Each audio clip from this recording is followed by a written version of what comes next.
Masana sun ce hacking na nufin yin kutse cikin na'urar kwamfuta ko kuma asusun banki ba tare da izini ba domin satar bayanai ko kuma lalata bayanai. Hackers ɗin nan dai ba lallai su kasance masu bindiga ba, suna amfani da ilimi ne da dabaru da kuma salon yaudara. Wasu ma sukan zama tamkar mutane da ake rayuwa da su ta yau da kullum. Wannan ita ce hanya mafi shahara da aka san hackers suna bi. Hackers ɗin nan dai wani sa'in suna tura wa al'umma saƙo na email ko kuma saƙo na katta kwana wato SMS ko kuma saƙo a manhajar WhatsApp. Suna cewa bankinka na buƙatar a sabunta bayananka, sai su baka wani link, da zarar ka danna wannan link shi kenan ka shigar da username ɗinka da password ɗinka, ka ba da OTP, shi kenan sun samu damar shiga asusunka ko kuma account. Yawanci mutane suna faɗawa irin tarko ne saboda irin wannan tarko ne saboda saƙon da hackers ɗin ke turawa yana kama da saƙon gaskiya. Wani lokaci suna saka virus ko kuma abin da ake cewa malware a wayarka ko kuma a kwamfuta. To ta yaya? Ta hanyar application mara kyau ko kuma wani file da ka sauke a kafar intanet. Da zarar ka shiga yana iya ganin duk abin da kake rubutawa, har da password ɗinka da kuma PIN ɗinka. Wani lokaci ma zai iya buɗe application ɗinka na banki ba tare da ka sani ba. Wannan yana faruwa a ATM.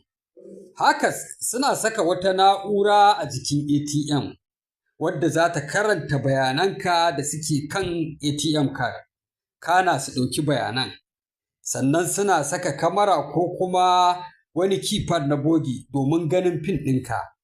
Daga nan kuma suna iya cloning na wannan kati ko kuma kwafar wannan kati don su cire kuɗaɗe.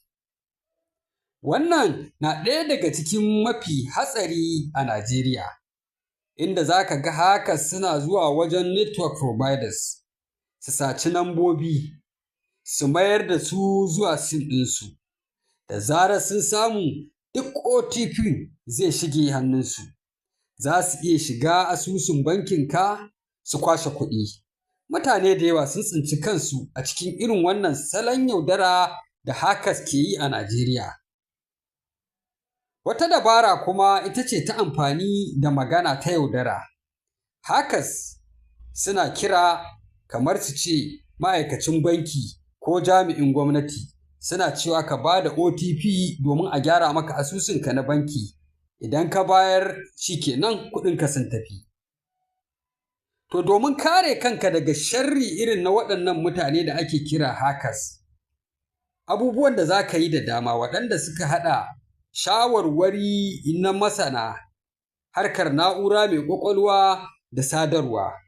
Suka ce kada ka taɓa yarda ka ba da OTP ɗinka daga duk wani mutum duk kusancinka da shi, kuma kada ka danna wani link da baka taɓa yarda da shi ba. Kada ka dage wajen ya kasance kana saka password masu ƙarfi wato strong password, kuma ka rinka amfani da application ɗin da aka saka maka a banki wajen yin mu'amala ta kuɗi. Ka kira bankinka idan ka ga wani abu na mamaki da hankalinka ya kasa ɗauka. Ka tuna banki fa ba zai taɓa tambayar ka password ko kuma OTP ba. Yanzu ka ga yadda hackers kenan suke bi, hanyoyin da suke bi domin